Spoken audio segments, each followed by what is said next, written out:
I'm Oz Perlman, this is Colossal Blizzard. Turn it over. So intriguing. You have a deck of cards.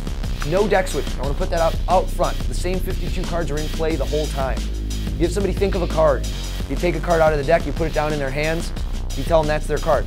So what? That's not that amazing. But wait, the other cards? They're all blank.